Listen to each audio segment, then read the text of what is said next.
Hey, I'm Serenity and this is my channel. Welcome back to another Charlatans and Swindlers.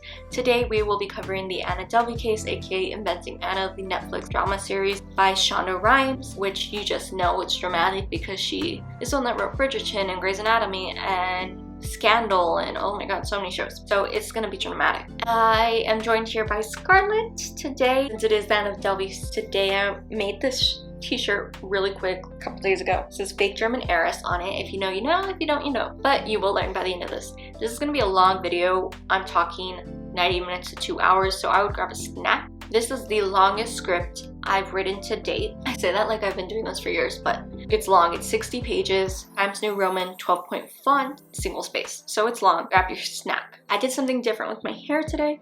Hope you like it, but my little colitas, the little rubber bands keep breaking, so if something pops, I can't fix it. So, if you don't know what Charlatans and Swindler is, it's a series on my channel where I talk about a true crime case that has been turned into a TV show or movie and compare the two. So I noticed back in like November 2021, a lot of Hollywood studios were producing shows and movies about real life true crime cases, but of course dramatizing them for the good old TV screen. As someone who's been an avid true crime watcher for years, I knew these stories that they were developing, such as the Tinder Swindler, Pam and Tommy, Anna Delvey, like we're talking about today. And when I watched these shows, just out of curiosity, I quickly realized how inaccurate they were. So that's how Charlatans and Swindlers was born. I'm going to be talking about the series, the show, the movie, whatever it is, and then I'm going to compare it to the real life case. This one is a doozy. There is 9 episodes altogether, from 45 minutes to an hour each episode. It took me a while to get through them all. And then the true crime real life case is totally different from the TV show. So we're gonna be here for a while, like I said. Lastly, so we don't get confused, I will be putting the characters' pictures on the screen, right here or right here, whichever is better for me in post. I'm putting the characters, the actors' pictures dressed in the characters. And then when we get to the real life story, I will be putting the pictures of the real people. That way you can compare them of how close the casting was and what changes in that, but also so you can just get a mental picture. Without further ado, let's go. So we are going to be going episode by episode on this. There are 9 episodes in total, which is way too many. Like always, if I'm looking off to the side, it's because I have my iPad here or else I would not remember half of these things. Starting with episode 1, where we get the setup of what the show is going to be like. The show goes through multiple timelines, so I'm going to try and organize it as best as I can. Vivian Kent is a shunned reporter due to a previous article she wrote, which was wrong with some of the information reported. She was now banned into a corner with 3 other washed-up reporters in an area called Scriberia, working at the Manhattan magazine. She reads about a woman named Anna Delvey's arrest and an indictment from the Post, a newspaper, stating how she's a billionaire German heiress, hence the shirt, who frauded some banks out of money. And as soon as she arrives at work, Vivian interrupts the top brass editorial meeting to pitch the newfound story as a feature she wants to write. Now she was shot down, having already assigned the Wall Street Me Too story by Paul, her assignment editor. However, Vivian decides to defy those orders of not pursuing the Anna Delvey case and instead pursues it. Now Vivian is after the story of Anna Delvey, not because she thinks it's an interesting story she wants to. However, it's actually because Vivian Kent is currently pregnant with her first child and she wants to get her previous thriving career back before she has her baby in a few months. At this point, all we know about what Vivian did to have her career as a journalist thrown off its tracks is that it involved a teenager. Her syndicated job offer from the Bloomberg administration is what led her to be banned to Scriberia of washed-up writers. Vivian is unable to go get a different job at another news firm because she says Google never forgets. So she is stuck at her current firm with only the hope to work hard to get her reputation back as a star reporter and prove her bosses, the media industry, and herself that she still is that person. Vivian soon convinces Landon, the person above Paul, to give her a 2-week leeway on the story she has proposed to get an exclusive from Anna and prove that there is a big story here. Paul is mad at Landon for giving in to Vivian, but Landon says not to worry, she'll be gone on maternity leave soon and be out of their hair for a few months, which is very sexist, but okay. Vivian begins visiting Anna at Rikers Island in New York, the the prison as a regular visitor and not under a media pass that gets them a private room where they can talk. She convinces Anna to speak on the record with her. This also means that Vivian is convincing Anna to reject the plea bargain that the ADA Catherine has offered Todd, Anna's defense attorney. We also learn about the lawyer's personal life, which I feel was not needed at all, but it does show that every character in this show had some sort of personal motive as to why they wanted a hand on this case. Catherine, who we never get a last name for, which is weird, is a by-the-book assistant district attorney in New York and is hell-bent on putting Anna behind bars because she's everything wrong with the world today. Todd, who I also don't know the last name to, is a scrappy lawyer working out of a WeWork space, which is a community workplace that I also will be doing a Charlatans and Swindler video on soon. He feels like an outsider to the ultra-wealthy big firm world his wife works in. He takes on Anna's case as a chance to prove himself as being a big-time lawyer. It also shows us that his wife is the real breadwinner in the family. I don't care about all these lawyers' lives, if I'm being honest. It just feels like drama to the show, but it gives us an inside scoop, as I said earlier, on why the people in this case are involved in the first place. Still, we have no idea who Anna Delvey is and how deep her deceptions go. Back at Manhattan Magazine, Vivian Kent ropes in 3 other co-workers in Scriberia and colleagues to help with her research. Vivian gets so caught up in looking for evidence that she misses her ultrasound appointment, leaving her husband at the OBGYN office alone. Vivian is so engrossed, she starts printing photos and screenshots from Anna's Instagram on the wall in the room that is supposed to be her future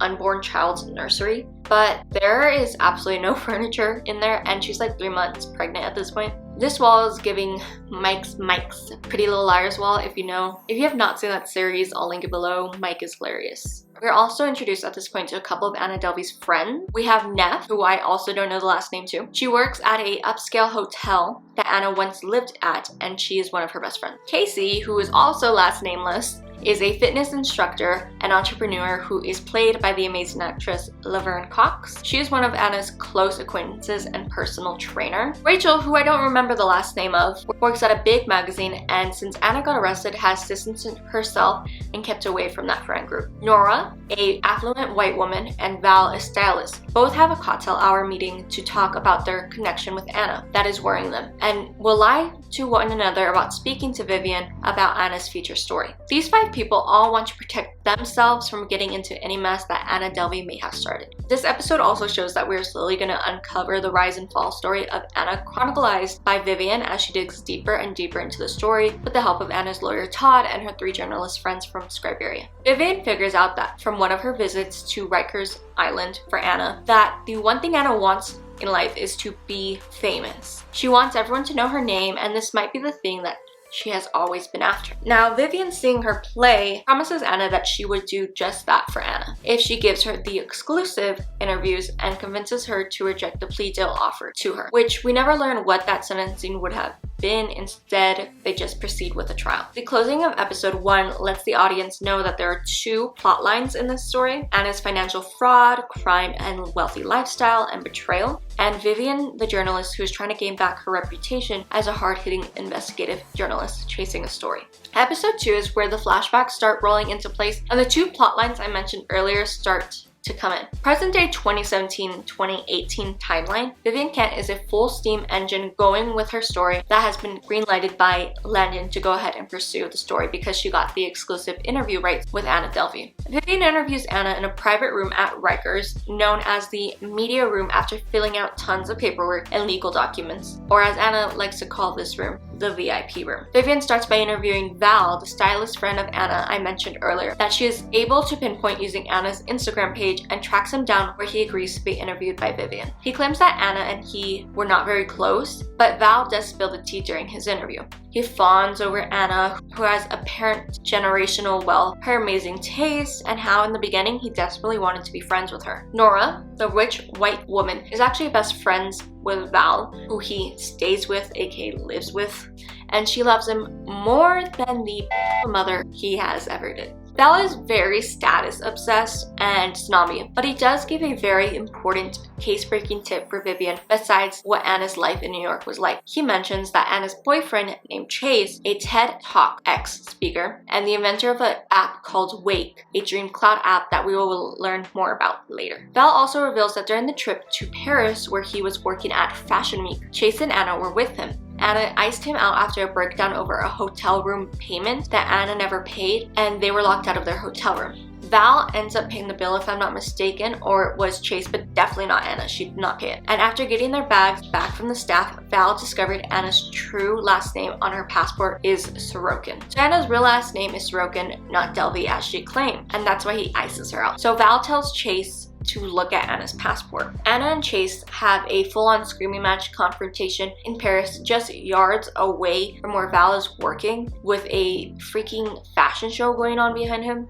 Chase asks Anna why her last name is different, and he tells him she is trying to build a home, a foundation, and a hybrid for artists and the rich in New York, and she cannot have anyone questioning her background as she builds it. And this is, if you've been on TikTok or Instagram, the audio that goes, "I do not have time for this, I do not have time for you." This is where that comes from right here, that little scene. Now Chase seems like he believes her, but lastly, Val is more concerned about what Anna is wearing in prison than Vivian's investigation story, and is very relieved when he learned that she is not wearing orange. Using Val's tip about Anna's ex-boyfriend Chase, Vivian tries to track him down, but it seems like it's a dead end at first, until Vivian's Scriberia reporters find a photo of Anna, Chase, and Talia Malay on Anna's Instagram account. Vivian gets in contact with Talia Malay, the ultra-rich lifestyle influencer who agrees to an interview with Vivian at her Hamptons home. Jack Kent, Vivian's ultra-supportive husband, and Vivian buckle up in their car, which is weird because they live in New York and they own a car. They head up to the Hamptons and pull into a grand neighborhood. Jack drops Vivian off and he says he will be back in a few hours to pick her up. Talia welcomes Vivian into her home, where she is having a small get-together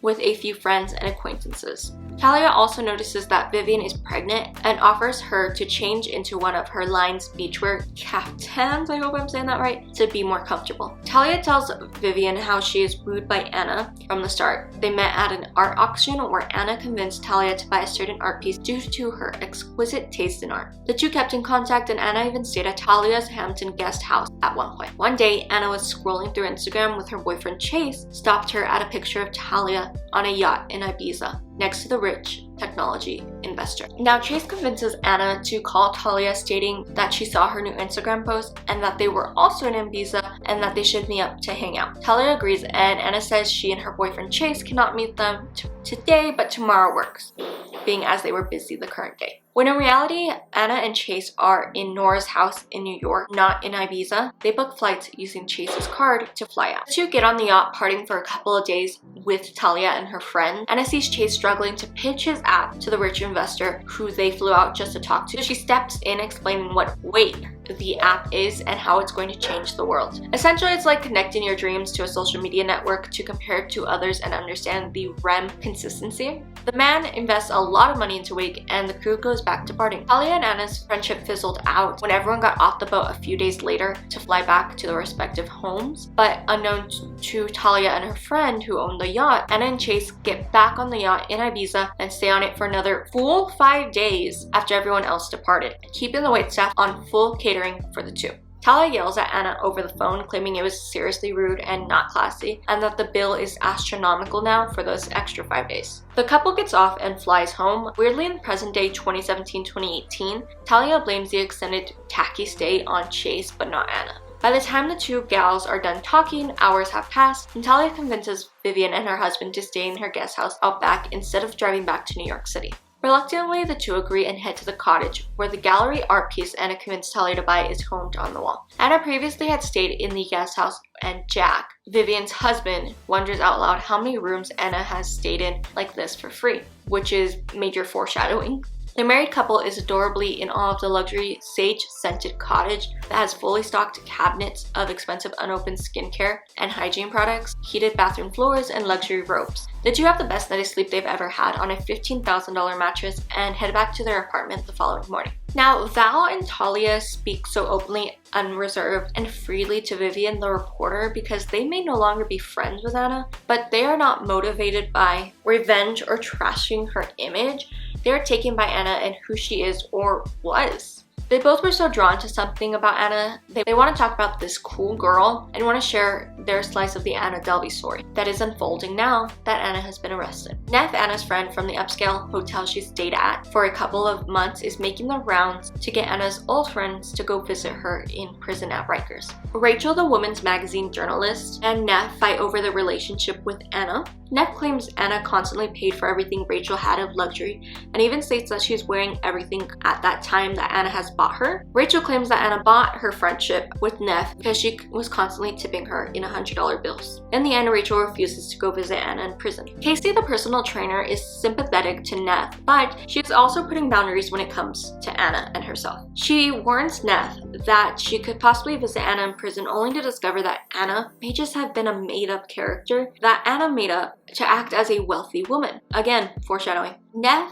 mad at Anna's former friends, heads to Rikers alone, but is unable to enter the visiting room when her name is called to visit Anna, plagued by Casey's word. Todd, Anna's lawyer, receives a literal UPS truck, like UPS-sized truck, of evidence delivered from the ADA's office, Catherine. Vivian visits Anna at Rikers again and asks about Chase. The usual cool, calm, and collected Anna fronts at this question, walks out on Vivian, and throws a fit in her solo cell. Lastly, episode 2 ends with Vivian's Scriberia colleagues believing Anna Delvey and Ebola have a link to each other because they both arrived in New York City at the same time, insinuating that Anna brought Ebola into NYC, which is just plain insensitive and just not needed in the show. I don't know why that line was included. Vivian meets with Anna at Rikers again for a tense meeting. Anna is strict to lay out the rules she has for Vivian. 1. Vivian needs to stick to her promised visit time to Anna. Her being pregnant is no excuse. 2. She will not talk about her relationship with Chase and will continue to deny it. 3. The next time Vivian visits Anna in prison, she has to bring her luxurious panties from Badorf because prison underwear is awful. So I had no idea what Badorf Goodman was, and I thought it was a pseudonym for Saks Fifth Avenue, but no, it's a real luxury store. If that doesn't tell you what pay bracket I'm in, then I don't know what will. Vivian does buy Anna undies, but not from Badorf, for $100 a pair. Todd, Anna's lawyer, allows Vivian to go through the case files and evidence after being worn down by her. Vivian takes what she's learned from Todd's office to Landon and Paul, and they give her a couple more weeks to report on the story and gather evidence. Jack, Vivian's husband, is fed up with Vivian's Anna Delvey conspiracy wall that is in their baby's nursery and has the urge to tear it all down, but doesn't because he's a model husband. Unsure of her next move, the Scriberia crew pushes Vivian to interview Nora Radford. Realizing that she has to take in the reins of her reporting, Vivian starts playing the card of convincing people in Anna's pre-arrest life to speak with her for the article because this is the best chance they have at getting their side of the story into the world and the article. So after her threat, Nora Radford agrees to be interviewed by Vivian, only to give Vivian a background and clearer picture of what was happening with Val, Chase, and Anna and herself, as long as there is no recording device on Vivian, only handwritten notes. Nora claims to Vivian that she never liked Anna or Chase, but we learn how untrue that is. It's just a rich white woman trying to keep her image of Scotch clean free. In a long flashback to 2014, after the Ibiza incident we talked about earlier, along with Anna's and Chase's Paris fight with Val, Nora was all in on Chase's app Wake, and he is taking him all around New York City, rich social circles, to introduce him to investors, buying him clothes, and in a sense it was giving sugar baby, sugar son, sugar mama relationship. Nora always disliked Anna and treated her like an unpaid assistant. There were times that Nora would be hosting a party in her NYC brownstone and would send Anna to go pick up the takeout for her, handing her her credit card. Another notable moment is when Anna tags along with Nora to Waldorf Goodman shopping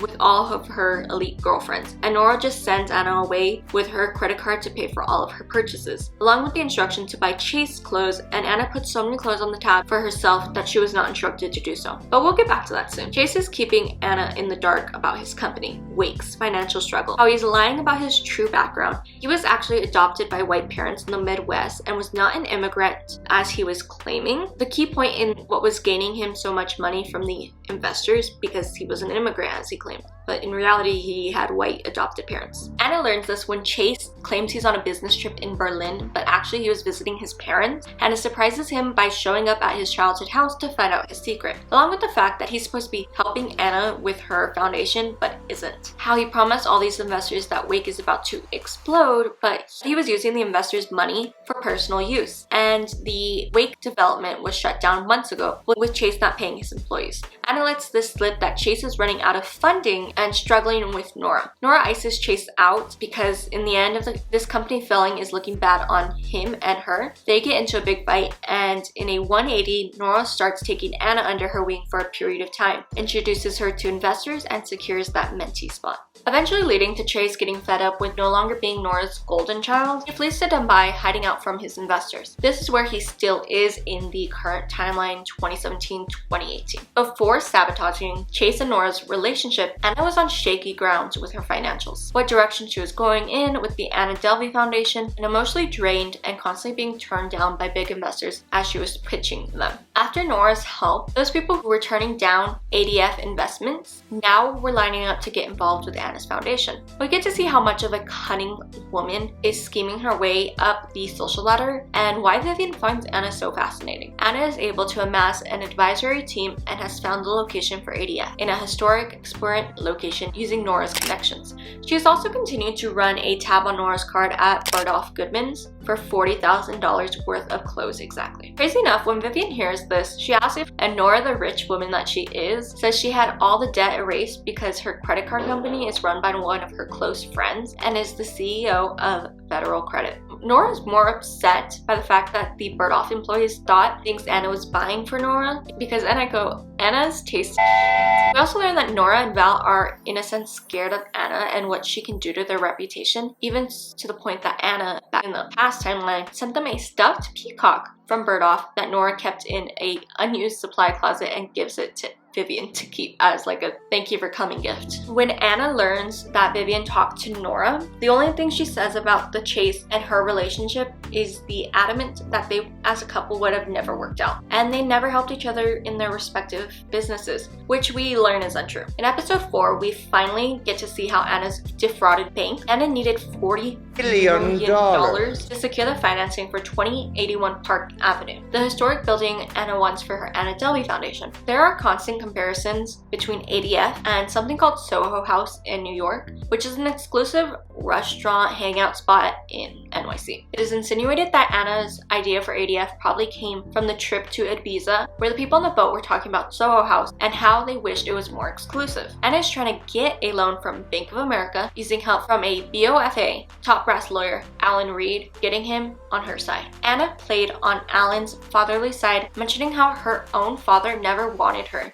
only wanting sons, and how hard it is to be a young woman to make her way into the big business world. Anna knows this will work once she sees Alan's reaction to her touching his family photo during one of their multiple office visits. Vivian learns this all from a Wall Street financier named Blade, telling Vivian that Anna just knew the right people. Using her new leverage in 2017, Anna dyes her blonde hair auburn, wears thick designer Celine eyeglasses that are fake. There's nothing in them, they're just like fake eyeglasses, and starts dressing more like a businesswoman, in pantsuits and less 20-year-old party girl in mini dresses. Anna now looks the part of a rich businesswoman using her trust fund. She also revises her business plan, which, as someone who used to own a small business, you always need a business plan. Please, if you're ever opening a business, work out a business plan. You can find templates on Etsy on how to work one out. Just do it. It's gonna make your life easier, and if you're trying to get loans from a bank, that's gonna help you a lot. Alan vouches for Anna's assets in her German father's trust by signing a vital form to start the process of the loan. Convinced by the phone conversation he had with a man named Peter Halecki, the person who runs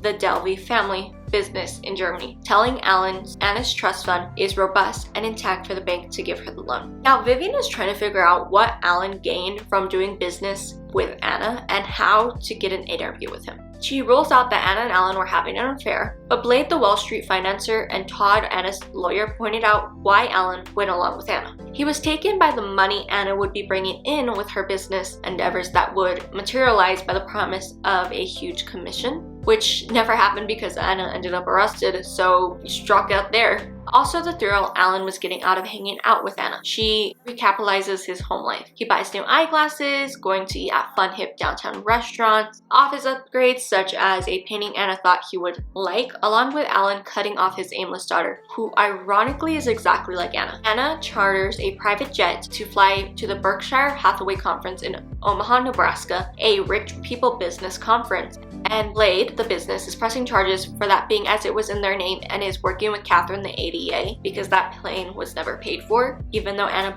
promised she would pay for it. Also, during this time, Anna is no longer staying with Nora Bradford and is crashing with Billy McFarland in his frat house of an apartment. This is also the man who made the ultra disaster Fire Festival. And I don't know if there's a TV show on that besides a documentary, but if there is a TV show or a movie coming out on it eventually, I would love to cover it. Now, Anna is also friends with good old farmer bro. I think his name is Martin Shkreli. And don't worry, we'll be having a Charlatans and Swindler video on that bio man later on. He does have his own TV show, it's a little older, but basically the weirdest thing about the relationship of all these rich entrepreneurs would be that the group eating at a Michelin star restaurant and then placing all their credit cards into a pool on the table, like a pile pool, to see who would have to pay for the dinner. It was called credit card roulette. Also, it's ironic that Anna was the one shown to be the one picking the credit card that would pay for dinner, and it was never her card. Anna was there that night when Farmer Bro bought that Wu-Tang album. It's just useless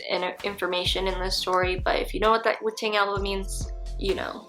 But that's a whole nother case. I don't think that detail was really needed in this TV show, but there's like a lot of useless details in this show. It just drags on for 9 hours. But in the end, I think scammers just stick together because we got Farland, we got Farmer Bro, and we got Delvey. Vivian and her Skyberia team understand it. They all want updates on Vivian's research and interviews, and even rush into the office bathroom one day when Vivian is doing her business to reveal that Anna stole a jet. That jet I talked about earlier.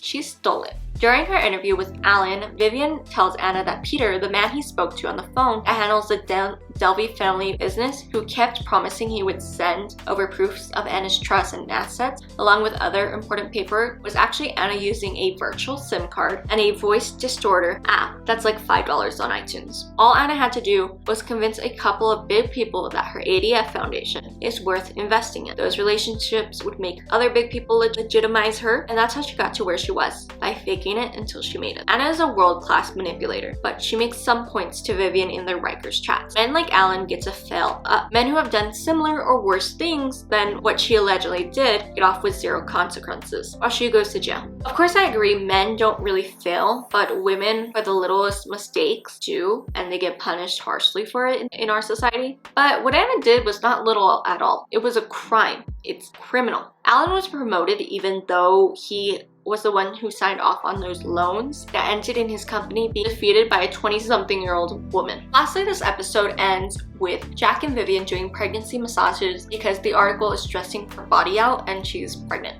With the State of the Union address playing in the background on the news by good old Donald Trump, insinuating that Trump is just like the ultimate scam artist in the show. It's this weird like paradox. And even though he was the president of the United States now, that doesn't discount all of his previous crimes and scams. Does this part have anything to do with the show? No, it doesn't. But as a Latina woman, I feel like Shonda Rhimes included this scene just for me because she's a black woman, another person of color. I know it's not, but I want to stand by it, and I want to believe it. But I felt that one, Shonda. She's not watching this, but... Now, after Anna stops staying with Billy McFarland, she moves into the upscale New York City hotel called 12 George, where she meets her friend, Neff, a hotel worker who is a hustler. Anna walks in tipping with $100 bills to everyone, and y'all know how I feel about that money. Which, if you don't know, I don't know what video, I think I say this in like every video, crime video like this. If you are speaking with your money, like dress all in designer, look, one of the colitas just popped. If you are tipping such large bills for the littlest things or are all in designer, you want your money to speak for you and your status. And usually it means you don't have money. Just saying, because a person who's so secure in their wealth does not do that.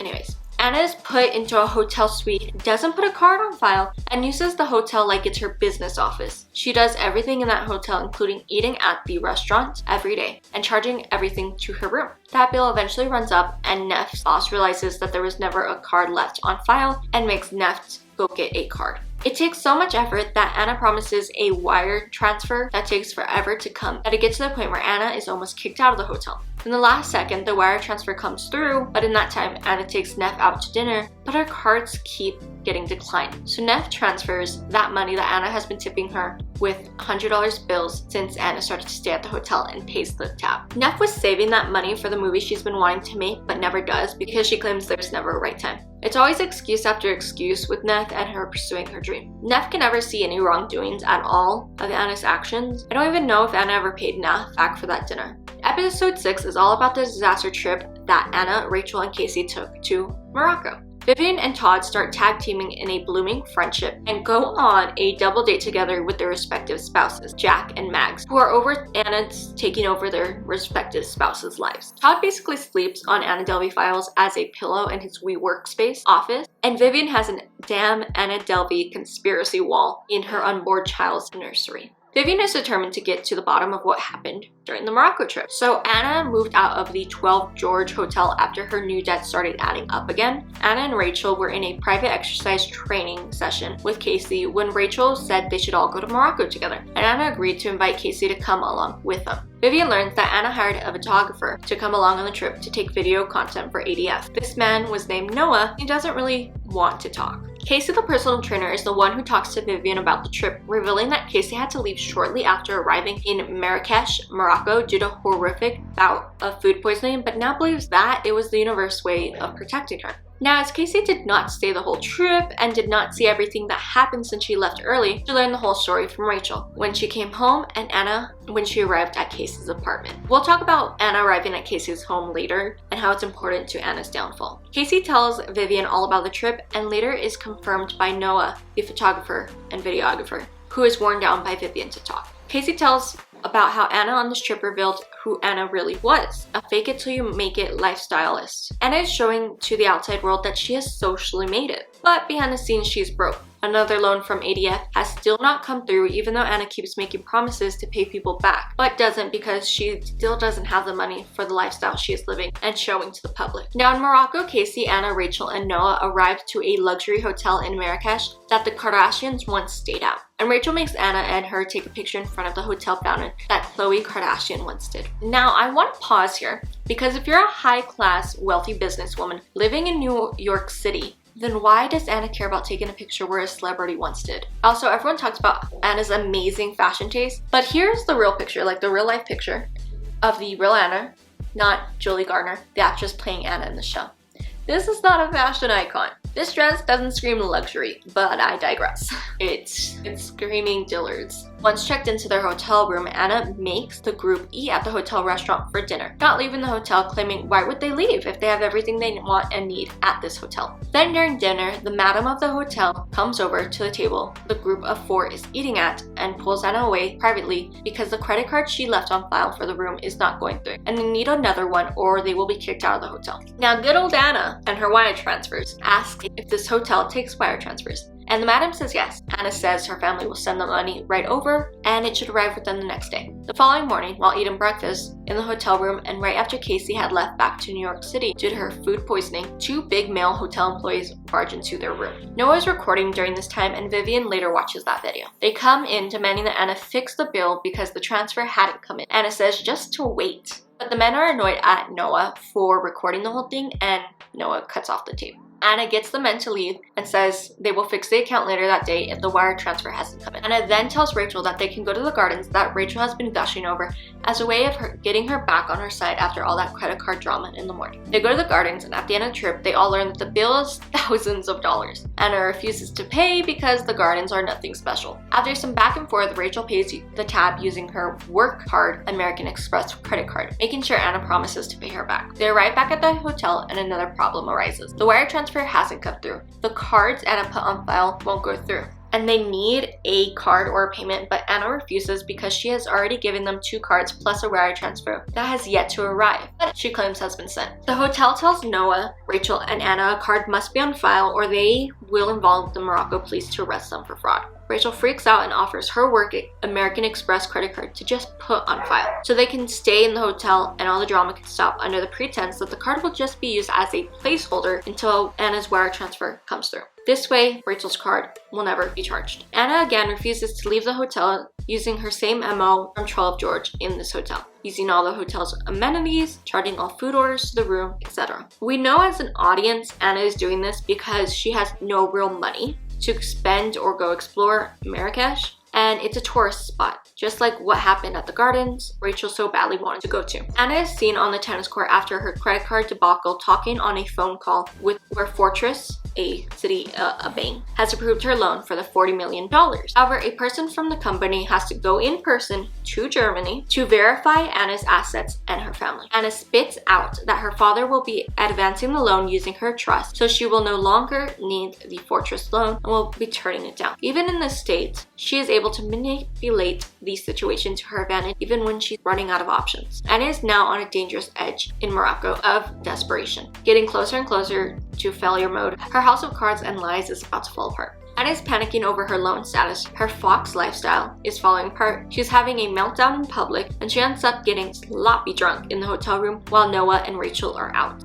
Noah and Rachel are outside the hotel room when they see a big burly men from the hotel heading towards their room looking angry. The two decide that they need to leave ASAP because Morocco isn't safe for them anymore. To leave Morocco in a rush along with leaving Anna behind, Rachel fills Casey in on what happened when they arrive back to New York City and how Anna is still stuck in Morocco. Casey tells Vivian the crazy story of Anna actually getting back from Morocco to New York City. It was in the middle of the night when Casey got a panicked phone call from Anna claiming she was mugged at the hotel and she has no way of getting home. She asks Casey to buy her a first-class ticket to New York, which Casey does. Anna arrives at Casey's apartment asking for a place to stay for the night, after she's tried to stay in multiple high-end hotels but was turned away because they heard of what she did at the 12 George Hotel and is banned from all luxury hotels. Casey refuses to let her up after her doorman keeps calling, letting her know Anna refuses to leave and has threatened suicide if Casey doesn't let her stay the night. So Casey lets her up and Anna fills her in on the parts of the trip Rachel didn't mention and how Beekman Hotel refused to let her stay. A disheveled and lost Anna cries to Casey about being mugged, but still is able to use her manipulation skills on Casey. Anna is kicked out the next day. Before she leaves though, Casey tells Vivian how Anna had no clothes. She threw them all in the trash, she claims, on the way to Casey's apartment and asked for a change of clothes from Casey's closet. Casey gives Anna the one dress in her closet that she's willing to part with that would fit Anna, only for Anna to complain about how ugly it was. But from the rumor mill, Anna wore that dress every day for weeks and was even arrested in it. Lastly, Casey tells Vivian that Rachel's work credit card was charged with the Moroccan hotel bill because the wire transfer from Anna never came through. All $62,000 of that. Money that Rachel has been trying to get back from Anna to pay off the card before her work finds out. Now, at this point, Vivian clearly believes that she needs to talk to Rachel to understand her side of the story, adding Morocco trip photos to her conspiracy wall, simultaneously calling Vanity Fair where Rachel works to get in touch through the editors. Vivian also now understands after talking to Casey why Rachel and her refused to visit Anna at Rikers. Vivian also needs to figure out if Rachel is truly a good person who was blindsided by Anna and was forced to put $62,000 on her company credit card like Noah, who is now Rachel's boyfriend, and Casey believe, or if Rachel was a clingy clout chaser who offered her credit card and abandoned Anna in a foreign country when things got hard, as Neff believes. I was gonna wait to state my opinion on this whole Rachel and Anna $62,000 situation till I got to what really happened, but it just infuriates to the point where my mother and I rant about this all the time because I watched the show with her. We were together. We binged it in 2 days, I want to say. And as I was writing this script, my mom told me not to leave my opinion out. So here we go. So first off, American Express credit cards. Again, we talked about those in the Tinder Swindler video. If you haven't checked it out, please do. So it is a ride. I will link it up here somewhere or down below. Here's a quick recap of why these cards are so special. There is no amount limit, like you can spend as much as you want, but you have to pay the bill back in full the following month, and they're accepted everywhere with no fees, unlike a Discover or Capital One credit card. Now, here's my opinion. I do feel bad for Rachel in a way. However, it was her damn idea to go on the damn trip to Morocco, just because she wanted to go to a place the Kardashians stayed at. Rachel presents this trip idea to Anna in the thought process that Anna was gonna pay for all of it, not like, let's go take a girls trip to Morocco and each pay our way. Anna was expected in Rachel's mind to pay for everything, and I wonder if Anna paid for the flights to Morocco. You can't afford a vacation or expect someone else to pay for it all that hasn't verbally said they're gonna pay for the whole trip. Don't go on the damn vacation, please. Rachel to me is just a social climber who used Anna's money in a way to get what she wanted. We also never learned how Rachel and Anna met to become friends because they're totally in different social classes. Rachel is from the middle upper class working at Vanity Fair magazine, and Anna is pretending to be the ultra rich top 1% businesswoman. Vivian never does get in contact with Rachel to interview her because we find out in order to pay her Vanity Fair Amex card bill and debt off, Rachel is writing her own first-person point of view on the Marrakesh trip for Vanity Fair. Present-day Anna in Rikers is given a copy of the Vanity Fair magazine, that Rachel's article, and has a huge freak-out tantrum in her prison cell. Here's how that happened. For 3 long months after the Morocco trip, Rachel is in deep denial and is still so caught up in Anna's lies and is hopeful that Anna is still her friend who is trying to pay her back the money. Constantly in a state of panic, trying to track Anna down when Anna is hotel hopping and will eventually be arrested at the W Hotel when she is unable to pay the bill. After continually calling Anna at all hours of the day, Rachel receives a couple of $1,000s for Anna to pay the bill, but it's nowhere near what she has to pay back. Anna is coerced into an intervention by Casey, Rachel, and Nicole, a client of Casey's, that Casey conveniently forgot to mention to Vivian. The 3 women tell Anna that her gaslighting, manipulation, and lies will no longer work on them. Nicole breaks the news to Anna that 281 Park Avenue has been leased to Fotografiska, which Anna denies and sneaks out of the restaurant in the guise of going to the restroom. Anna rides the subway all night and even eats food from a Shake Shack bag someone left on the train. In a last-ditch effort for money, Anna is seen writing forged checks from the bank to another bank to herself. Anna meets her lawyer Todd and asks if she can stay with him, but luckily he shoots her down. Anna, annoyed, uses the forged checked money she got and flies out to Los Angeles, skipping out on her court appearances, which Todd is pissed about, and flees a bench warrant for herself. Obviously, we figured out that Anna has no intention of paying Rachel back, and Rachel has been using all her money paying the minimum payments on the credit card, barely staying afloat. After 3 months, when Vanity Fair accountants are checking the employee's quarterly credit card statements, they notice Rachel's Amex card and the amount she's spent on the card. Rachel is immediately suspended from her job while an investigation is ensured, since from the company's point of view, it seems like Rachel helped Anna defraud Vanity Fair using her company credit card. After the investigation, Vanity Fair agrees to let Rachel write the article about the Morocco trip in order for them to pay off her debts. Rachel decides, after sorting out the credit card issue, to stand up for herself, to go to the district attorney's office where she meets Catherine, the ADA, and says, and I quote, "I want to tell you about my friend Anna.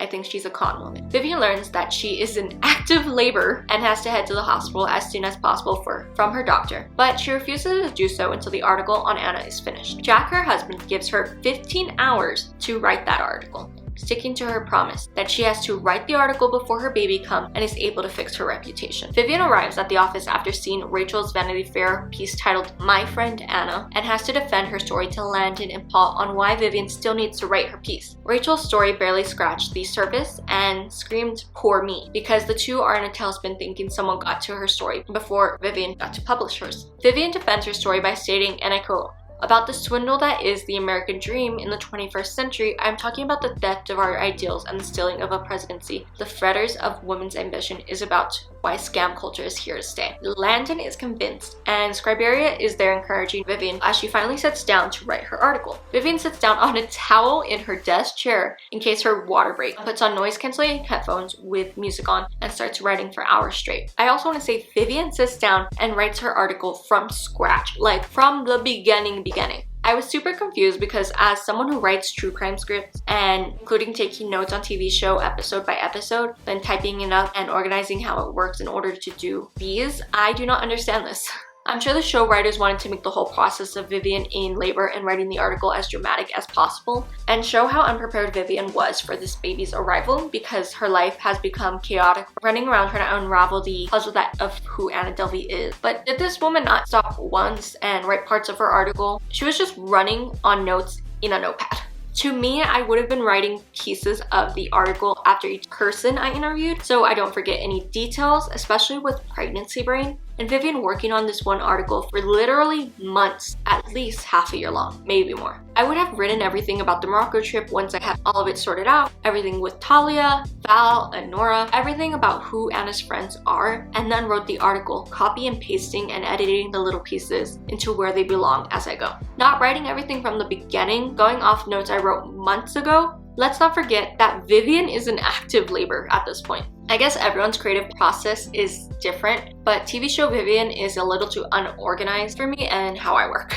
As Vivian is writing the article, she realizes she doesn't have a signed release form from Casey. She calls Casey, who is adamant that she wants to be left out of the Anna chaos story and Vivian's article. Vivian is able to convince her to be in the article, but with no name or identifying details about Casey can be used. Only her quotes giving verbal over the phone consent to be part of the article. Just as Vivian finishes the article, her water breaks, of course it does, and Paul is left to do his job and edit it for her before it goes to print. Jack, who has been there the whole time Vivian has been writing, walks her out of the office while the whole room of colleagues applaud her. Vivian gives birth to a healthy baby girl after being told she's nothing special by Jack, which it was this thing between them. Vivian's article is a huge viral success, but she still can't let the Anna Delvey story out of her mind, along with feeling like people miss out on the key points she was trying to make with her story, which is how a woman can scam people for a status and a dream. Anna also agrees with Vivian in this sense when she brings a copy of the magazine to her. Anna has also wormed her way into Vivian's heart and mind, which leads to Vivian breaking her maternity leave to fly to Germany to look deeper into Anna's family and the origins to write a follow-up story. But this trip proves pretty much useless because Vivian is jumping to conclusions the whole time, along with it ending in Vivian scrapping a follow-up article that Manhattan magazine wanted her to write. Now let's back up to how Anna actually got arrested, because Vivian doesn't learn until after the article is published. Anna fled to Los Angeles from her benchmark indictment using false checks she wrote for money. She checks into the Chanute Marnot in Los Angeles, where Anna fakes suicide in her hotel room by drinking wine and taking a whole bottle of Xanax, which she doesn't actually do. She just spilled the wine like she drank it and then emptied the pill somewhere else. She didn't do that, but she sets up the scene like she did. When Vivian learns this, she thinks Anna did this because something had to have happened in her past to lead Anna to do this, and is the main reason why she flies to Germany. Now, this is not true because Anna did this for a manipulative reason. She faked a suicide to be found by hotel staff, getting her out of paying that bill there, and then rushes to the hospital and is held by a psychiatrist on a involuntary hold, who she tells a tall tale about how her father was an abusive alcoholic in Germany who only ever wanted sons. Anna also does tell the doctor that she was obsessed with studying fashion using magazines, and that is what kept her sane in the midst of her abuse. The abusive father part was not true at all, but it does the job to get Anna admitted to a high-end rehab in Los Angeles, which puts a pause on the timer running out on Anna's visa. As a result, buying her time to stay in the United States. Now, Anna's downfall is her getting arrested when she arrived at the Chateau Marmont in LA. She posted a picture of her location on Instagram with the hashtag #BestLife, leading Rachel to find out. Now, Rachel calls Anna claiming that she's in Los Angeles on a Vanity Fair assignment and that the two should meet up.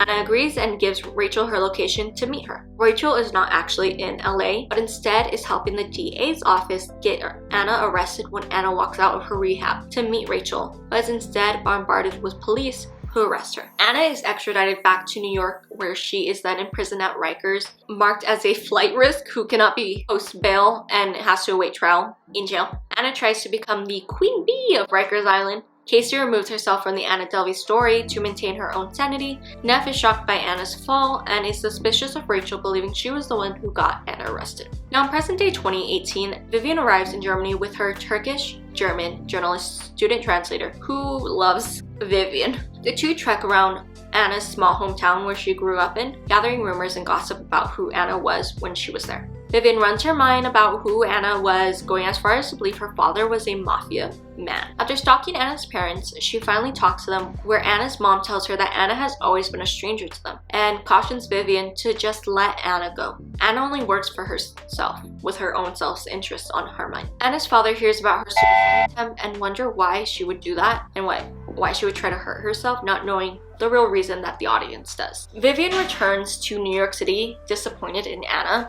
She visits her at Rikers, confronting Anna with one last option. and I quote, "Kill Anna Delvey, stop the con, stop pretending, admit that you did, go back to Germany, be with your family." Anna says that she's not interested in that. Vivian leaves Anna telling her she is still rooting for her and how she would just start over and be fresh. Vivian leaves, finally coming to a realization that Anna Delvey Sorokin is a made-up character who is a scam artist, a fake person, an evil genius, entitled, rude, known to tip generously, a lonely person, and finally, Anna Sorokin still believes in the bright future for Anna Delvey. Finally, in the last episode of the series, deals with the trial. Anna's court day arrives and all her previous actions and intentions boil down to this. Vivian, with the help of Scriberia, kept the promise she made to Anna in the first episode that they would make Anna famous. Over the past couple of months, Todd and Vivian start caring about Anna on a personal level and feel bad that no matter what happens in the trial, they will both benefit professionally from being involved with Anna and her case. The trial begins and Catherine the ADA paints a picture of Anna as a cunning con artist who lied, frauded banks, and her personal friends. The ADA's star witness, good old Rachel, is torn apart on the stand by Anna's lawyer Todd because it is revealed that she is profiting money off of her friendship with Anna due to her signing a book deal to write about their friendship. Rachel is finally achieving her lifelong dream of being a book writer thanks to Anna. Anna reacts to the trial, hearing these contradicting stories of her by being intent that she was trying to build something, trying to build the ADF Foundation and all this,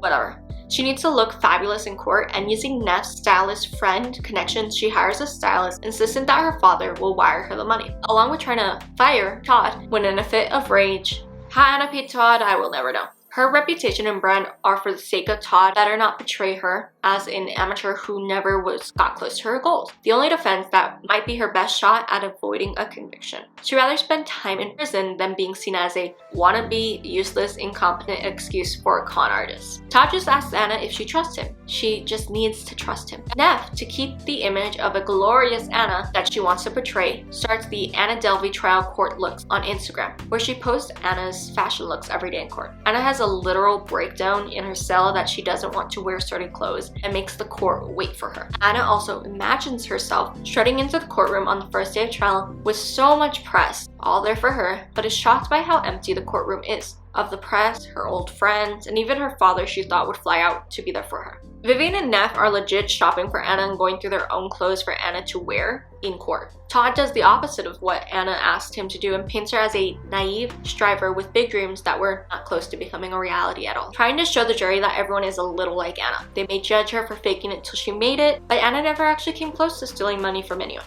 Is Anna Delvey a criminal mastermind like the prosecution claims, or is she a native, ambitious young woman who got caught up in the glitz, glamour, and grift of New York just like many people before her?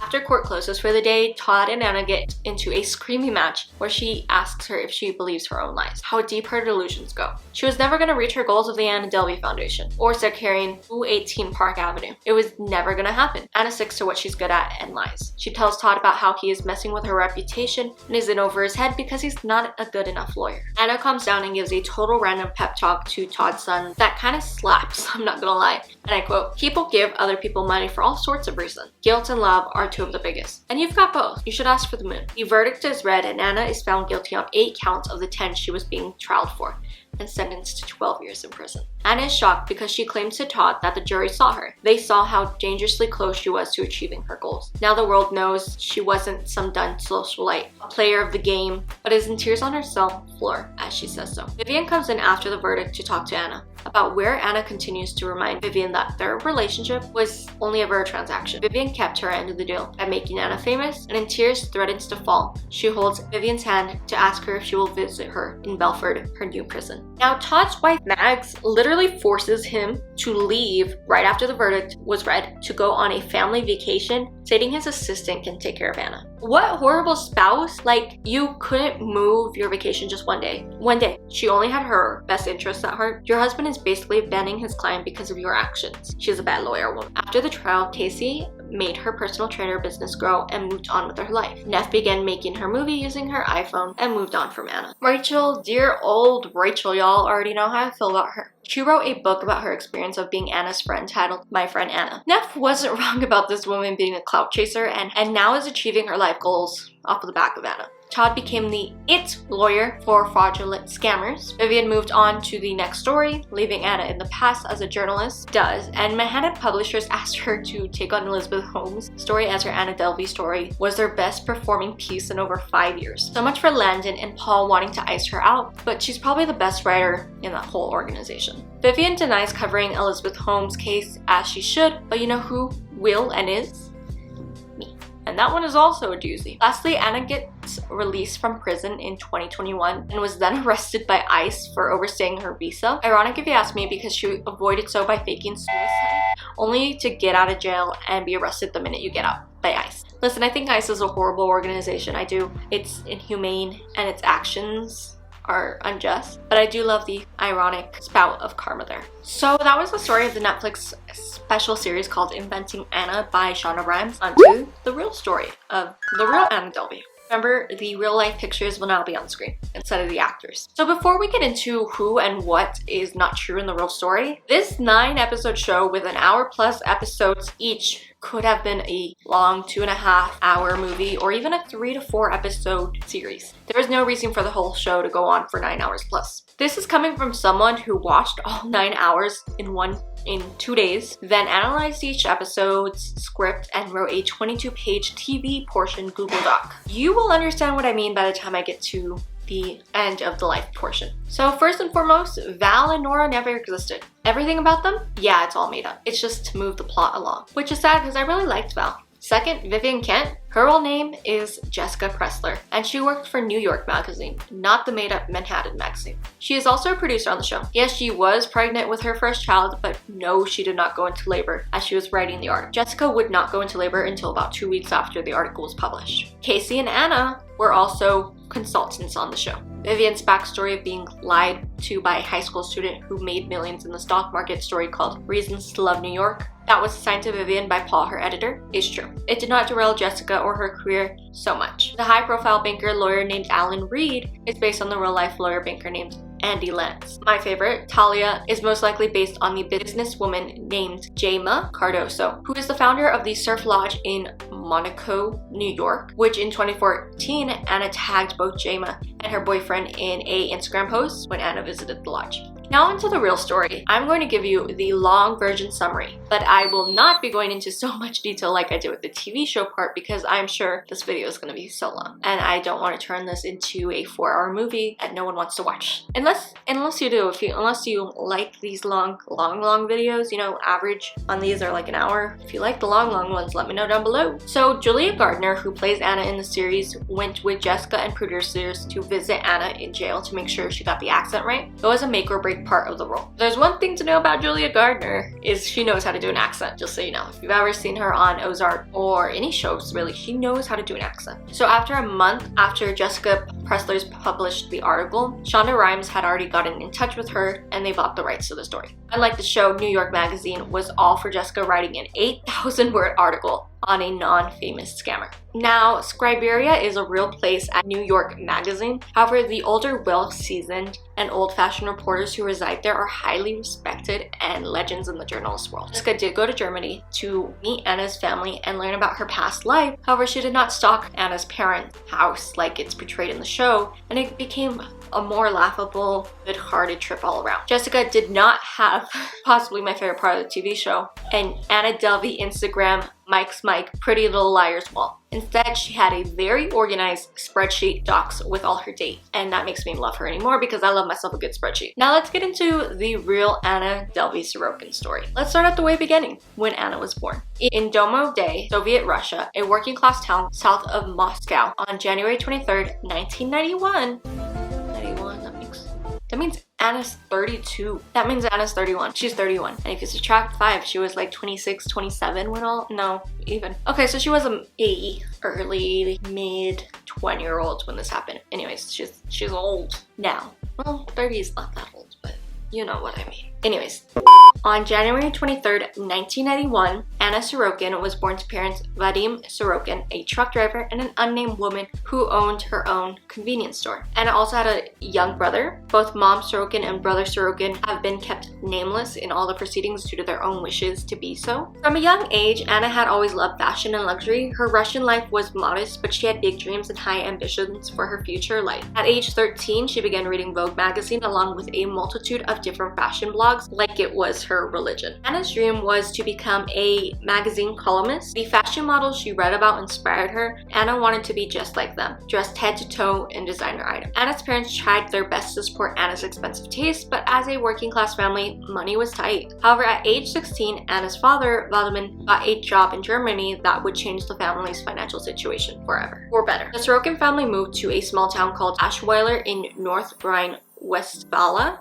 Vadim began work as an executive in a transportation company, and her mother stayed home becoming a housewife, while Anna herself attended a local Catholic prep school. Anna did not like Germany that much, ironic because she would later in life claim to be a German heiress instead of a Russian heiress, where she's originally from. The German town of Aschweiler was dull. Anna struggled to learn how to speak German. Her former classmates described her as a quiet but fashionista, giving her the nickname Barbie because Anna's love for fashion. Due to the family's financials improving, Anna's parents were able to buy her a couple articles of designer clothing that she craved so badly. Now, they had to drive a long way away from their small town to buy the clothes because no designer stores were in their small town area. Vladimir was unsure where Anna's expensive taste came from, but as any good parent, he tried his hardest to give her what she wanted. Along with now being able to afford to buy Anna designer clothing, her parents were also able to get Anna French, German, and English tutors and place her in dance classes. I'm confused as if Anna is fluent in German, French, or even Russian because she grew up in two of those countries, but no one ever has talked about if she is. Anna's father claimed she was a good child with a close friend circle and didn't drink too much. She always seemed happy when she was with her friends and often took trips with them. Soon, however, Anna started to be disobedient to her parents because she claims they were too conservative for her and hated how they told her what to do. That's what a parent does. In 2011, Anna graduated from high school and she couldn't wait to leave Aschweiler. At age 19, Anna wanted to do her own thing in Paris or Berlin. Her tastes only got more sophisticated and quickly outgrew her high school friends. It was obvious to Vadim that his daughter thought she was too good for the life she was living in Germany. Anna moved to London, England, enrolling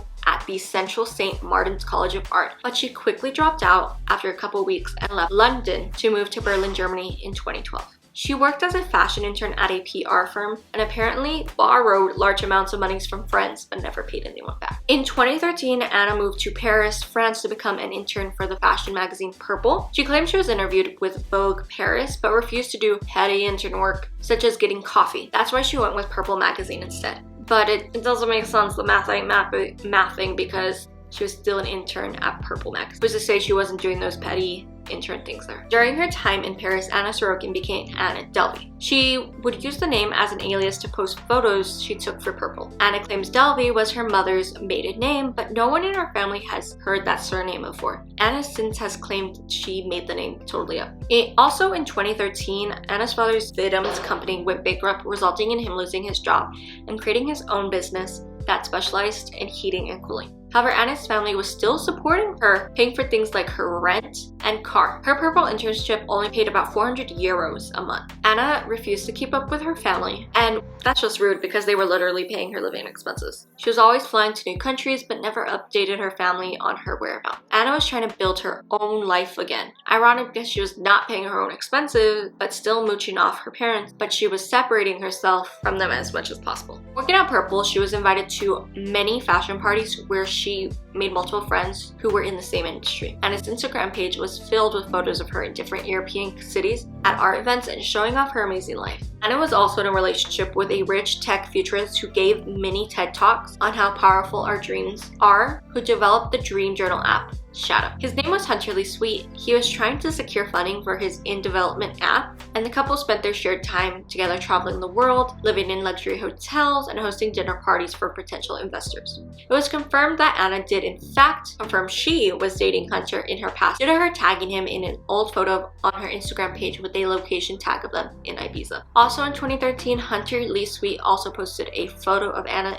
on his own Instagram page. How Anna still worked at Purple while she was doing all that, I don't know. The two dated for about 2 years, during which Hunter taught Anna many useful skills, including introducing her to the brutal business world. In 2016, they broke up and Hunter moved to Mumbai and Anna moved to New York City. So unlike the TV show, Hunter Lee's work, who Chase is most likely based off of, never lived in New York with Anna. He never ran to hide from investors in Mumbai, but their relationship just fizzled out like normal relationships do in your 20s. Anna was ready to start a new life in New York City, where she fell in love with the city, except that you have to have money to live in that town, or really in the way that Anna wanted to. Now, Anna felt in her heart that she was from old money, and her upbringing did not reflect that. She wanted people to believe that she came from a wealthy background. She needed expensive clothes and a ton of cash to show that she had that lifestyle, something Anna didn't have. Anna decided she was going to use the fake it till you make it strategy to become a rich Anna Delvey. Her goal was to become one of New York's elite.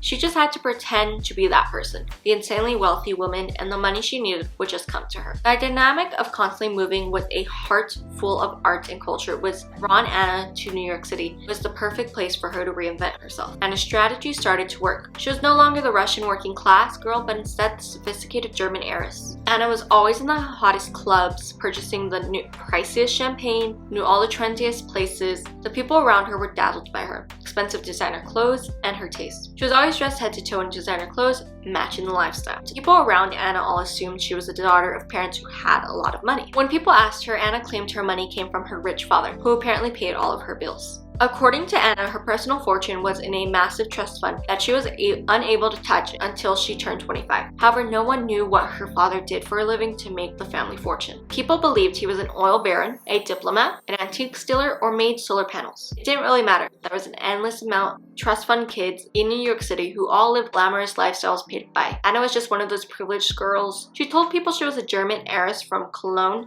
not a working class Russian girl from an industrial town, which is where the shirt comes in. Her accent never made sense. She sounded German, but also vaguely aristocratic. Also, going with what I said earlier, Anna's German was bad. People didn't care though, because the money she spent spoke louder than her German words. Miss Anna Delvey was mooching off of other people. The girl who claimed to have 60 million euros in a trust fund would have her friends call and pay for her Ubers, slept on friends' couches, and often would have them pick up her tabs that totaled into thousands of dollars. She was always armed with excuses as to why she couldn't pay her tabs. Her father had cut her off for the week. Her wire transfers hadn't come through yet, but she promised she would pay her friends back. Nobody really cared. They saw how much of an extravagant lifestyle Anna lived, and she constantly paid for her purchases in cash. That money had to come from somewhere. A couple $1,000s was nothing to the friends Anna had. If she forgot to pay them back for their dinners, international flights, or hotel, they usually forgot about it. Her forgetting to pay them back was just another sign that she was a rich girl who had more money than she can keep track of. During her time in NYC, Anna lived with a friend named Billy McFarlane, just like the TV series. She stayed with him for 4 months as McFarlane worked on his first company, Magnesis. It was a business trying to create private credit cards for millennials that gave exclusive access to clubs and restaurants. He really was the man who hosted the Disaster Fire Festival, and Anna was essentially squatting at his place with all her designer shopping bags piling up in his house. She paid no rent, and Billy couldn't build up the courage to ask Anna to leave. So he sold his place, and that was his excuse to kick her out. Imagine that you have such a vile, rude friend that in order to kick her out of your house, you have to sell it. It's honestly so surprising Anna had friends. I can guarantee that if it wasn't for her money, she would have no one. The only reason people were around her. She was unlikable with a god complex attitude, always believing that she is the smartest one in the room. Not to be rude, but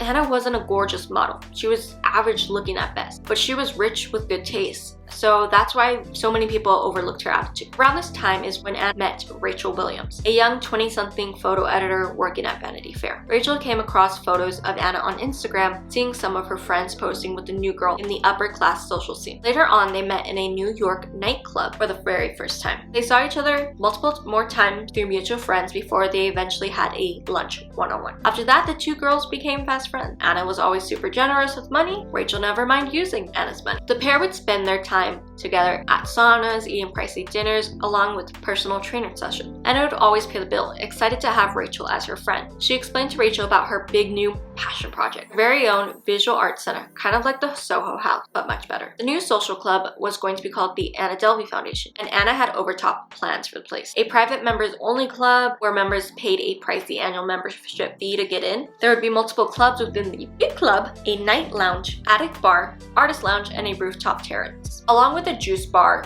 hotel rooms, multiple restaurants, and she had to have a German bakery. This all just sounds like 6th Street in Austin, Texas. If you know, you know. It's like this party street in Austin that has everything, and during the day it has restaurants and vintage shopping and all this stuff, and at night it's a party club. However, Anna made sure that art would be the heart of her foundation. There would be art studios, expedition spaces for large exclusive installations, and overall, it would be an influential art space. Now, the ADF needed investors in order to fund the club. Naturally, Anna attracted many high-profile entrepreneurs, hotel owners, and even architects who wanted to help fund the foundation. Anna hired a creative director from London named Mark Summers to create her ADF. Just like the story, Anna was eyeing the historic Church Mission House in Manhattan, 281 Park Avenue South, just a slightly different location number. This building was owned by the famous real estate developer named A.B. Rosen, along with there being a large competition to get the rent lease on the building. Anna would need the help of some high-powered attorneys in New York. Using multiple high prestigious law firms, including Andy Lance, a real estate attorney who is the partner at Gibson Dunn, Anna had her legal team to get her foundation off the ground. However, on November 21st, 2016, Anna attempted to take out a loan from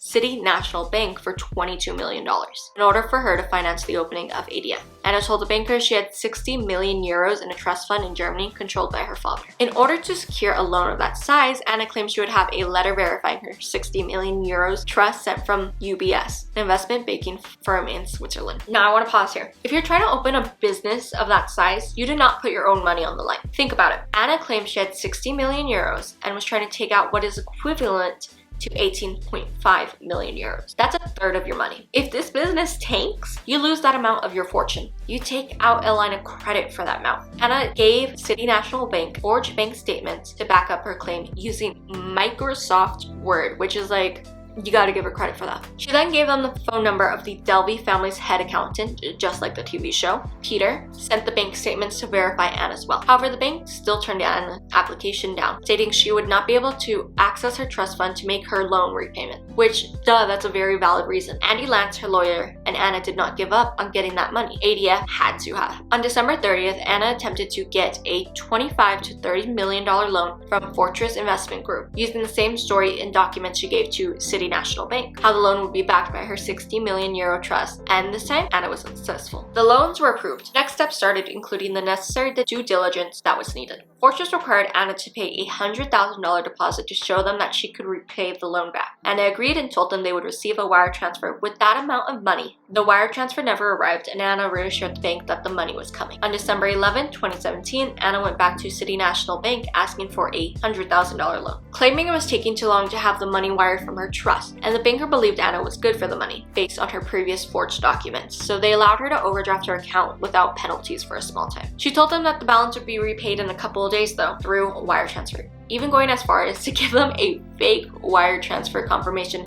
to make it seem like the money had arrived. But City National Bank never received that money. Now things were starting to move along for ADF. However, one day Fortress informed Anna they needed to set up an in-person meeting with her family banker at UBS. It was part of standard due diligence, but this spooked Anna, resulting in her to withdraw her application for the loan on February 2nd, kind of like the TV show. Fortress returned $55,000 of the $100,000 to Anna, which Anna took to her Citibank account. This is a part I don't understand. Never get a loan from your bank.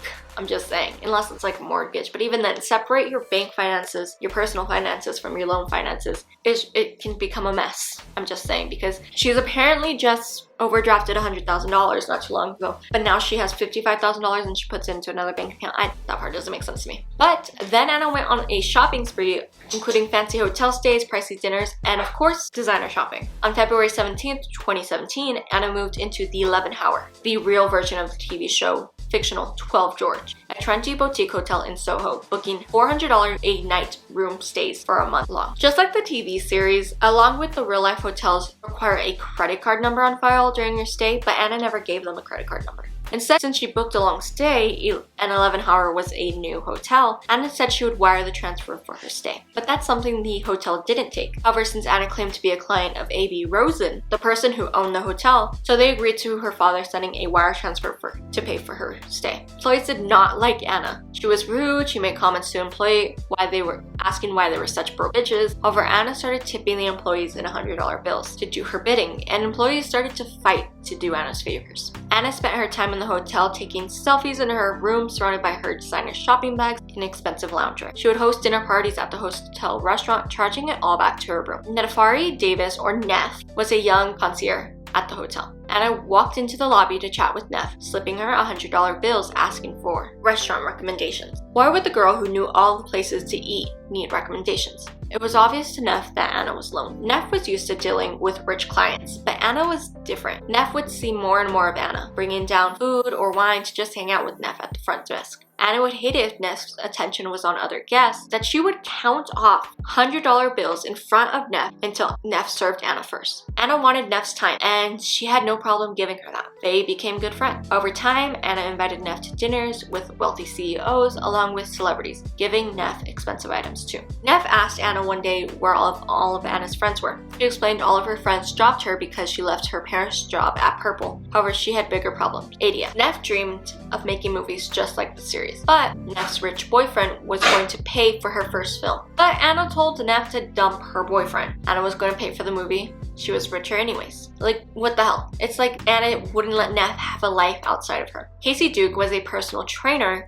and a life coach who was befriended by Anna after she became one of her clients. Casey was a coach to celebrities like Dakota Johnson, Lenny Kravitz, and Gwen Stefani. Coaching sessions packages started at $4,500, and Anna purchased those again and again. Anna spent time with Casey a lot and started to invite her to dinners, spa days, and over time Casey became a protective mother figure to Anna. Anna was a good friend to Casey, no longer just a client. Anna finally created her own New York posse with Neff, Casey, and Rachel. The other three girls were not exactly friends with each other, or rather acquaintances through Anna. By March 2017, Anna's financial schemes had come to a head. All of her $55,000 deposit was gone, and her bank account was in the negatives for $9,000. By April of 2017, Neff knew that Anna was having money problems. On one night, on an invite to dinner with Anna and a $286 tab. However, Anna's credit card was declined when it was ran for payment. So she gave the waiter a list of 12 credit card numbers to try instead. None worked, just like the show. Neff had to pay the bill, even if it was a lot of money for her, figuring it was her turn to pay. Which, can I just say, $286 tab is not a lot. I know I've gone out with friends and we racked up a bill around that price.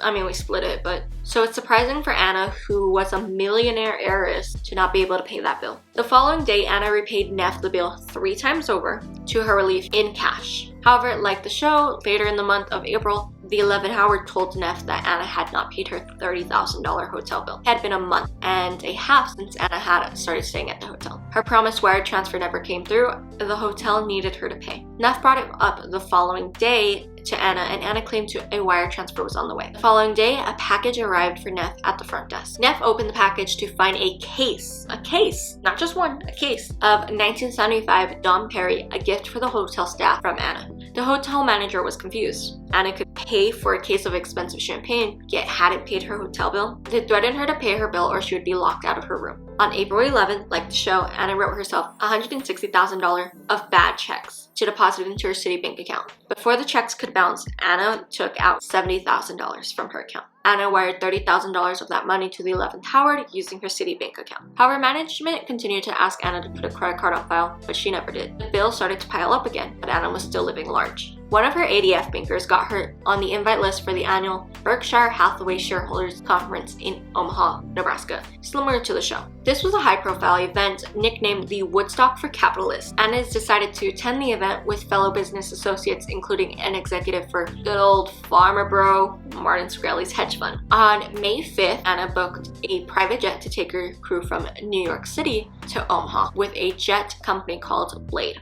The round trip cost around $35 $100,000 that Anna told the Blade employees she would wire transfer them for. They believed her because she had the CEO's business card. The two met at a party in Soho. The trip was great until Neff texted Anna telling her that the hotel put all of her items into storage and locked her room. They would not let Anna back in until she paid that bill. Anna was pissed that the hotel did this to her. In an odd turn of events, on the last day of her trip, Anna with her crew went to the Omaha Zoo, driving a golf cart around the zoo premises when they came across a private VIP dinner party of Warren Buffett's. They all slipped in and hung out with high-powered people, including Bill Gates. After they came home, Anna showed Blade a forged wire transfer confirmation to show she paid for the trip, but as we all know, the money never came through. Anna marched into the lobby of 11 Howard and threatened to buy domains in each of the managers' names, like URL, which is such a weak, odd threat because who thinks like that? Was she gonna buy a domain like johndoesucks.com for $12 a year? What was that gonna do? She also announced she was leaving the hotel and needed her belongings back. Anna was going to move out after she returned from her trip to Morocco, asking Neff to join her. Neff wanted to. Anna talked about this trip so much, about spending 8 nights getting massages, shopping, and soaking in a private pool. Neff claimed she wanted to, but could not take that large span of time off of work. So in Anna fashion, she told Neff to quit her job. But Neff's mother told her that she did not have a good feeling about this trip, stating that there was no such thing as a free dinner, so she stayed in New York. However, Miss Rachel Williams was happy to join Anna in Morocco, excited that Anna would be paying for the whole vacation, including a $7,000 a night stay at the Lamonia Hotel in Marrakesh. The 3-bedroom suite had its own private pool, courtside, courtyard, and even a personal butler. Casey, along with Rachel's videographer friend named Jesse Hawk, came along as well because Anna wanted the videographer there to document the trip. Jesse Hawk is who Noah in the TV show was based on. The trip was going well. The girls were enjoying all the hotel amenities. However, 2 days into vacation, Casey got sick with horrible food poisoning and had to fly home, just like the show.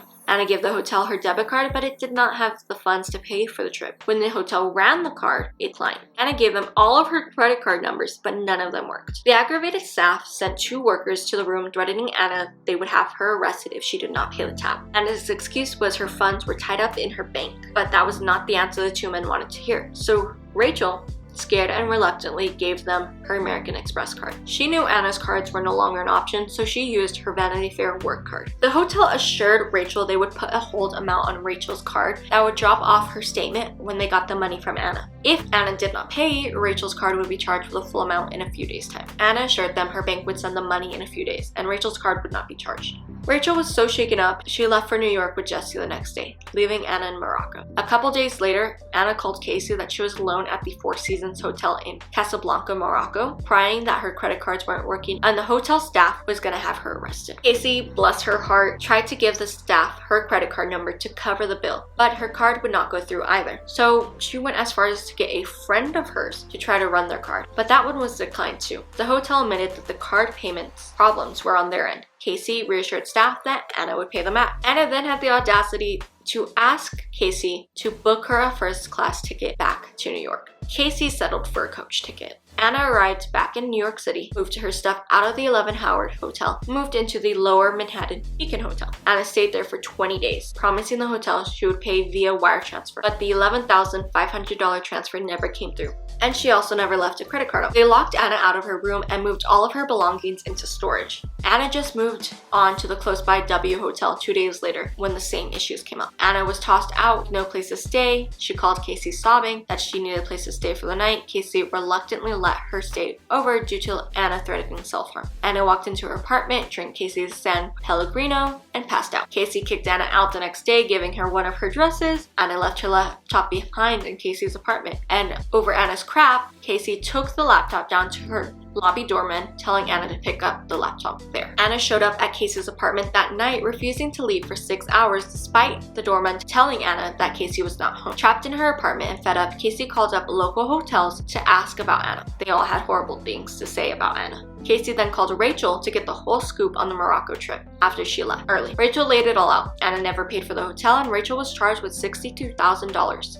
on her card, more money than she made annually at Vanity Fair. Rachel had been begging Anna to pay her back, but Anna had only sent Rachel $5,000 and wire transfer confirmations that were never received. Rachel was becoming more and more stressed. Anna always had an excuse for why she had not paid Rachel back. Rachel was not the only one who was owed money by Anna. Mark Kramer, the man Anna had hired to be ADF's creative director, was owed £16,000 from Anna. It had already been a year since he sent the bill to Peter Haneke, the Delvey family accountant, but all his emails would not go through. Anna emailed Mark that Peter had passed away over a month ago and told him to stop trying to contact him again. But as we know from the TV series, Peter Haneke was Anna. She used a burner phone purchased from a grocery store. In July 2017, both the W Hotel and the Beacon Hotel pressed misdemeanor charges for theft of services against Anna. Anna hired Todd, a criminal attorney, to fight her case, claiming the whole thing was a misunderstanding. On July 31st, New York Post published an article called "Want to be Socialite Busted for Skipping Out on Pricey Hotel Bills," about Anna, showing her in an unflattering light. The article was about how Anna was known to skip out on expensive hotel bills and dine and dash at upscale restaurants. Casey read the news, called Rachel, and decided that they needed to have an intervention for Anna. They needed to know what was happening with Anna, but she just kept trying to shift the blame. The two women were done with Anna, demanding that she needs to pay back everyone she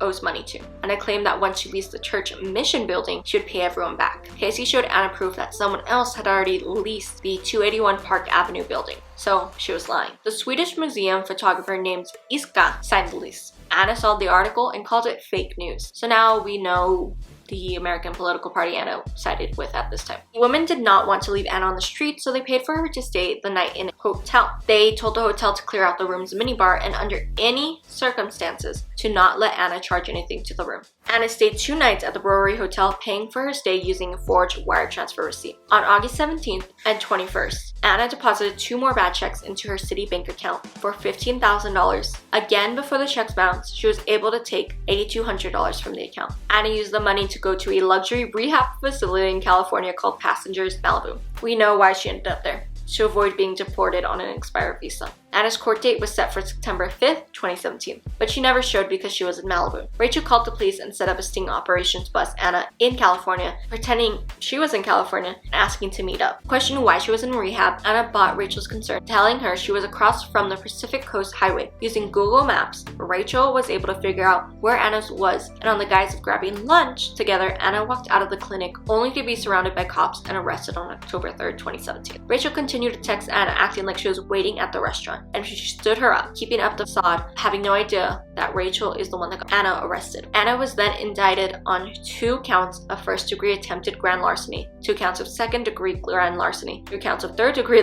grand larceny, and 1 count of theft of services. The judge determined Anna was a flight risk, and she was held until her trial without bail. Anna was sent to Rikers Island Prison. While in jail, she was reprimanded 13 different times for disobeying authorities and fighting. During Christmas 2017, Anna spent time in solitary confinement. Due to her horrible behavior, she was relocated to the part of prison for maximum security. One day, through the New York Post article, journalist Jessica Pressler learned about Anna's story and began visiting Anna at Rikers in order to write an exclusive article on Anna Delvey's story. Anna claimed jail was not so bad. She made a couple friends, adjusted behind bars, and overall was doing well. Jessica spent months writing that article, piecing the story together, all while pregnant, along with visiting Anna's family in Germany to talk. On May 28th, 2018, Jessica published her article through New York Magazine, and it quickly became a viral hit. Just like the TV show, right before Jessica released her article, Rachel Williams wrote a story of her own that Vanity Fair paid her $1,200 to write about her broken friendship with Anna. She also signed a $300,000 book deal along with a $35,000 HBO deal. On top of that, American Express dismissed the $32,000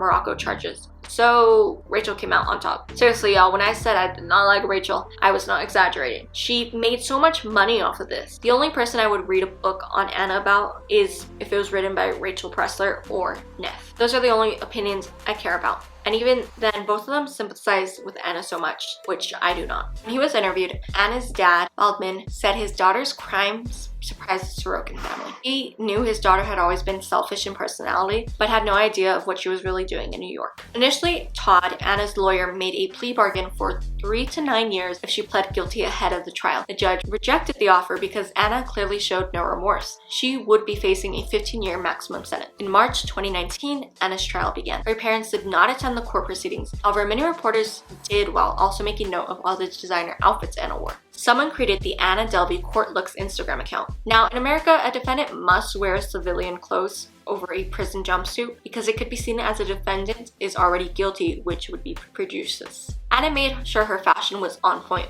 hiring a court stylist to pick her outfits, and in an interview with Jessica Pressler, there was a delay in the first week of trial because getting clothes, accessories, and shoes into Rikers Island was hard, and Anna's outfit was lost. This ended up delaying the trial for about 90 minutes. The courts also had no clothes to lend to Anna, like they should. While waiting around, Todd asked Jessica if she could just run to H&M to grab something for Anna to wear. She purchased a white dress and a snakeskin print dress, which ironically turned into a metaphor that Anna was a lying snake, along with Jessica lending Anna some of her clothes, such as the black shift dress. Media snapped pictures of Anna, and the prosecution laid out their case for the jury, arguing that Anna was a skilled fraudster, tricking business associates, friends, and banks out of $275,000, using that money to fund her luxurious lifestyle, and never showed any intention to pay all that money back to the respective parties. The jury did not hear about the $250,000 Anna owed to multiple prestigious law firms in New York that she had racked up trying to secure 281 Park Avenue. However, something I felt that should have been in the TV show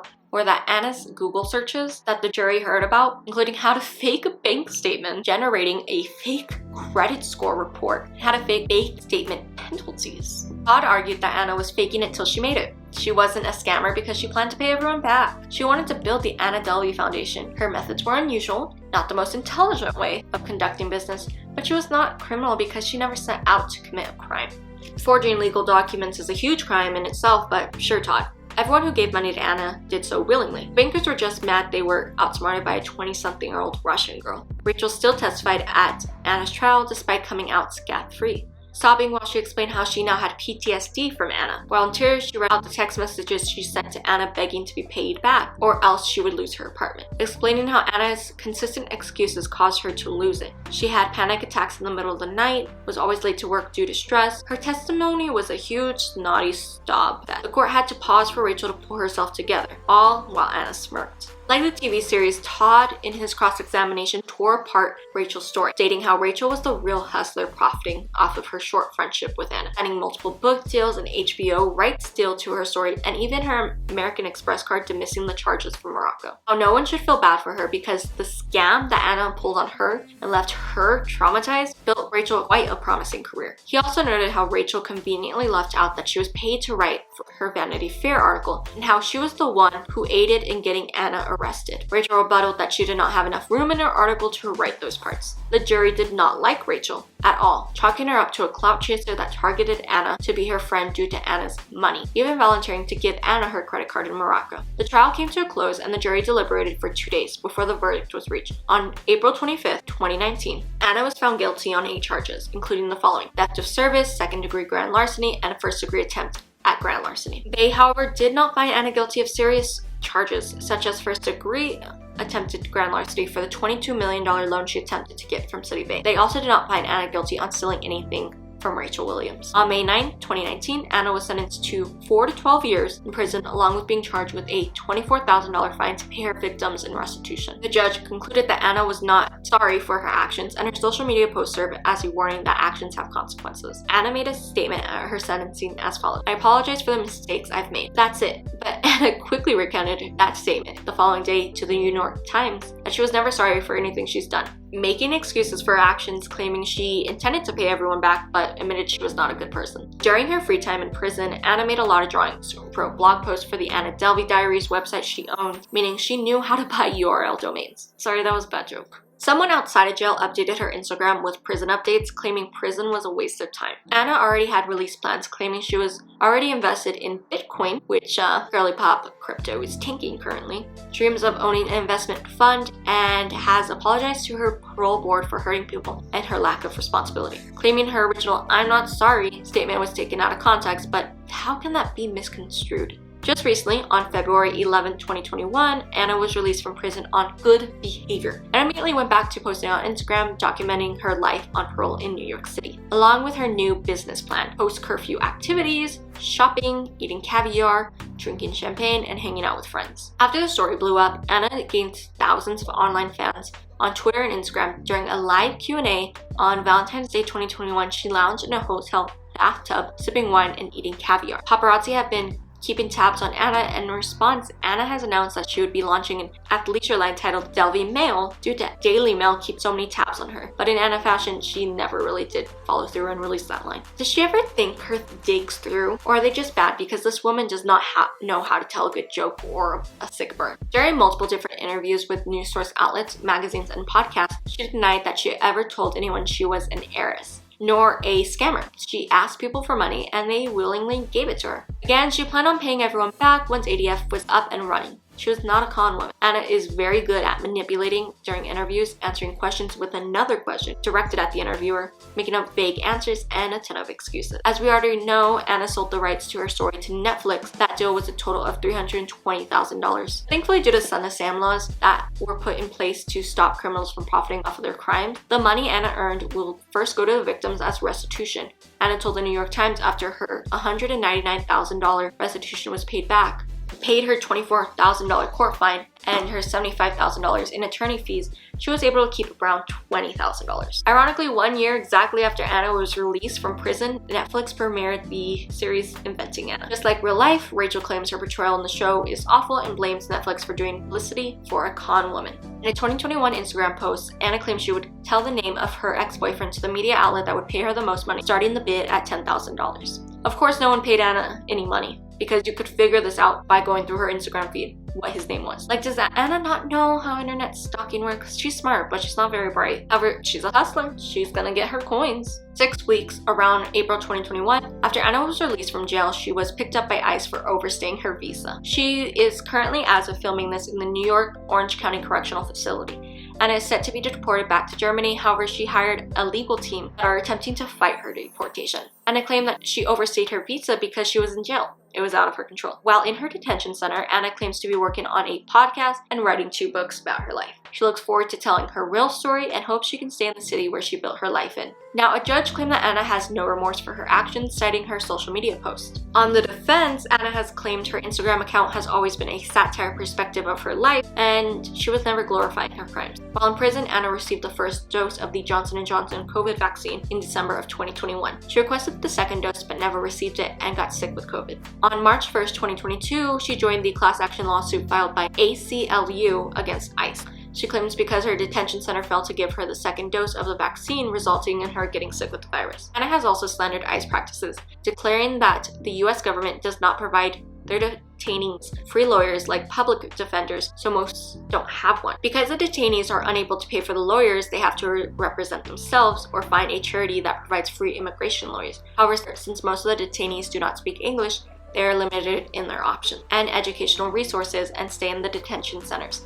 Most detainees give up while in prison, which I do agree with Anna on the inhumane practices of ICE, but that's as far as I'll go with defending Anna Sorokin. Okay, maybe with that and our dislike of Rachel Williams. Multiple news outlets claim Anna's father disowned her, but Anna says she still talks to her family often. Feldman states that Anna has told him that she doesn't love him, but she'll still ask him for money often, stating that he has to help her because she's his only daughter. Now, this woman is in her late to mid-20s. She's actually 31 now. At this point, you need to be supporting yourself in most cases, and Miss Independent Boss Woman, Entrepreneur Delvey should be doing that, and not off the backs of her crimes. Anna does have a few friends in prison. Some inmates believe Anna really is rich. She pays them to do her chores, such as laundry. Her father's not surprised that his daughter has people wrapped around her finger, even being as unlikable as she is. However, as a true father does, Feldman claims he would welcome Anna back into their German home when she is deported. He believes in her having a second chance at a new beginning. Anna, on the other hand, refuses to take up the offer, stating that she would rather be in jail than live with her parents or ever return to Germany again. Germany is worse than any prison she is in the United States, Anna claims. If she is unable to stay in New York City, she plans to live in London. On March 14, 2022, Anna was released from ICE custody on orders that she must return to Germany with packed up belongings in trash bags. And they even booked a flight for Anna that day, but Anna refused to leave the detention center. Her lawyer team filed an emergency motion to delay her deportation. Anna is still waiting in her facility to see if she will be deported. Now, Anna has done some interviews while in prison, including the Call Her Daddy podcast and Julia Fox's podcast called Forbidden Fruits. While on Forbidden Fruits, Anna called Rachel Williams, claiming she was a fame-hungry and a fake friend, how she hasn't taken any responsibility for what she said. But if the shoe fits Anna, if it's. She has also slammed Rachel on her Instagram account in a multi-long story post telling her followers Rachel is a liar, hypocrite, and jealous of Anna's success. And the only time Rachel has eyes on her is when she's talking about Anna. The HBO's project that was based on Rachel's story has been cancelled, and Anna was quick to point that out. I'm personally glad that it's no longer in the works. And a weird note, Anna's manager runs her Instagram account while she's in jail, so I want to know how those stories and posts work. On the Call Her Daddy podcast from jail, a host named Alex asked Anna, who was still in jail, who she would want to interview personally if she had her own podcast. And Anna said the judge from her trial, calling her a hater, asking Anna wouldn't she want to interview her haters. Alex told Anna that the judge was just doing their job. Anna broke the law in the country she was in, so she should have to face the consequences. Alex also asked about the $100 tips that Anna would give out, and Anna plans to continue to do so. It was her signature thing. Alex was confused, asking her to make sure to keep track of her bank account if she was going to keep doing so. So there are two major updates since I filmed this. And one of that is that Anna has now reached 1 million Instagram followers and is selling original art prints along with NFTs. She seems to be getting more than fine back in her luxury lifestyle. But the Rolling Stone article I read on her about the launch party that I will link below, it was a horrible party with a self-printed Anna selling colored pencil drawings she made from her jail cell. Do with that as you want, but Anna Delvey Sorokin definitely has turned into an infamous beat that we will be hearing more from in the years to come.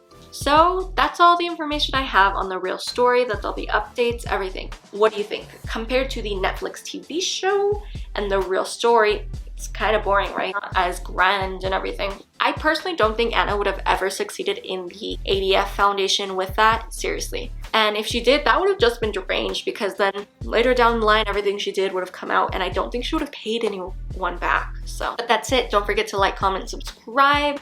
The picture of the day is this picture of Scarlett. Alright, I'll see you guys next time. Love you, mean it, kisses. Don't do anything stupid. Bye!